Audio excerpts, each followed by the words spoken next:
Hi guys, it's nice to have you back in my channel. I am going to show you how I make the Suman Malagkit or glutinous rice in banana leaves with ginger flavor. This is actually our family's recipe. In fact, I have a video of the original recipe. Please check link in the description box. I modified the recipe a bit because I wanted it to have stronger ginger flavor.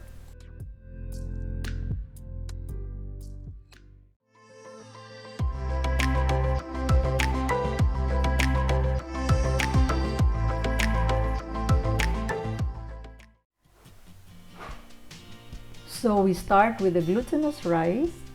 Here we have 1 kilo pack, which is about 5 cups.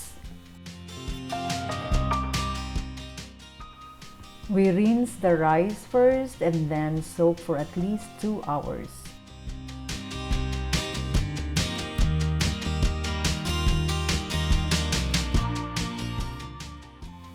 While waiting, we prepare the banana leaves. Since fresh banana leaves are not available here, we use these frozen ones. Cut them into sizes good enough to wrap the rice and then wipe them dry. These banana leaves should be pliable so they don't break when we wrap the rice. To wilt the banana leaves, we have to apply heat to them. I used to dip them in boiling water, but I learned this trick from a friend. Now we prepare the other ingredients. As you can see, we have quite some ginger here.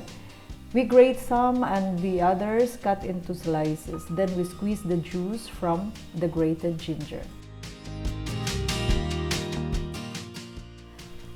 So here are our ingredients. We have the glutinous rice, the ginger,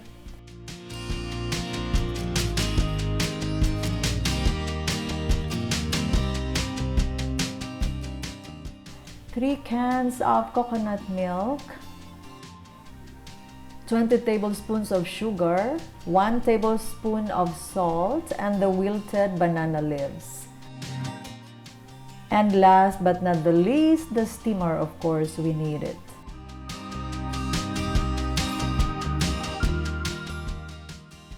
We drained the glutinous rice.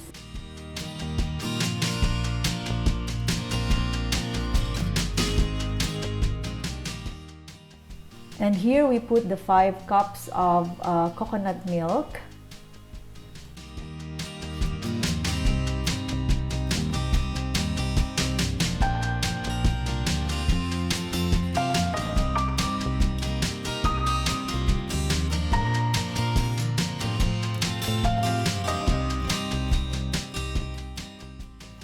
Then we add the sugar gradually and then the salt.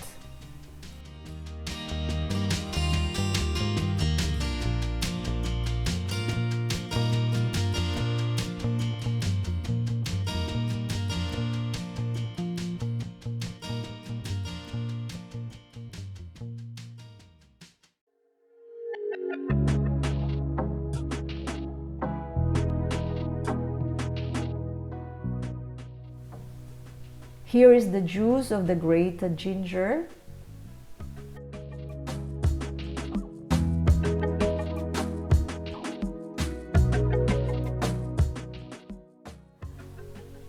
Depending on your desired taste, you can add slices of ginger as much as you can. These gingers we have are really mild, so we have to use quite some to be able to reach that level of ginger taste.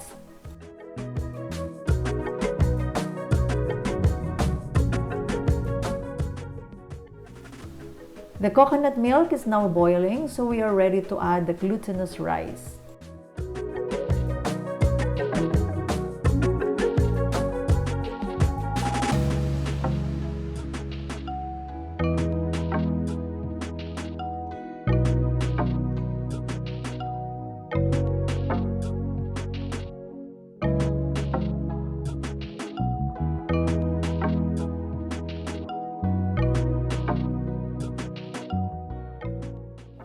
Once the rice is added to the coconut milk, we have to constantly stir so the rice won't settle to the bottom of the pan that could burn. It is becoming thick now. We can try the rice. If it's half cooked, then it's ready. We can turn off the heat.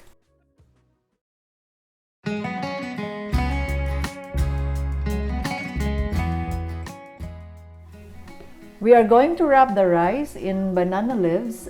Put about 1 to 2 tablespoons of rice per leaf.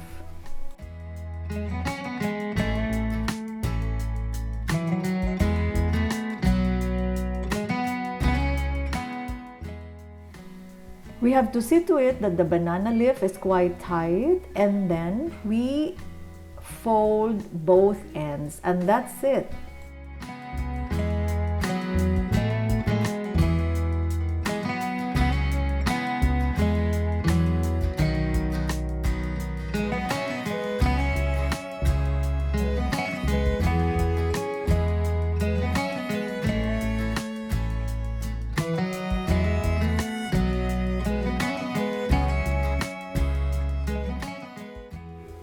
We have to tie them in pairs so they don't open when we steam them.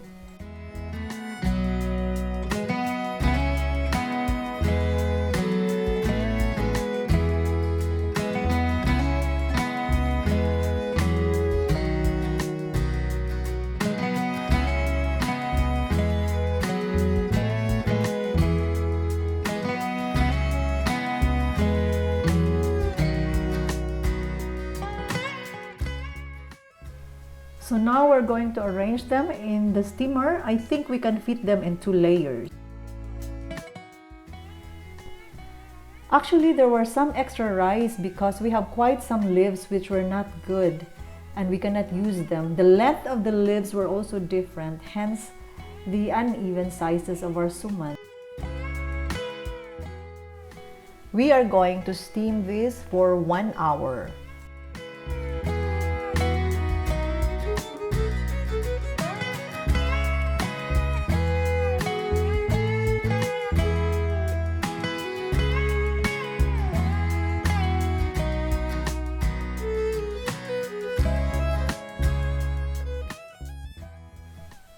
And we are done. I can see 2-3 pieces, the banana leaves open, but it doesn't matter.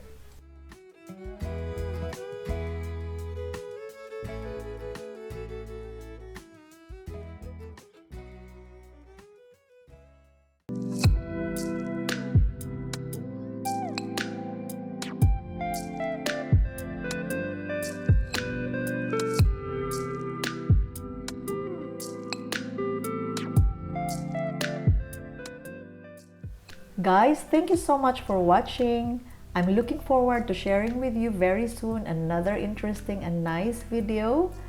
And please don't forget to subscribe to my channel. Until then,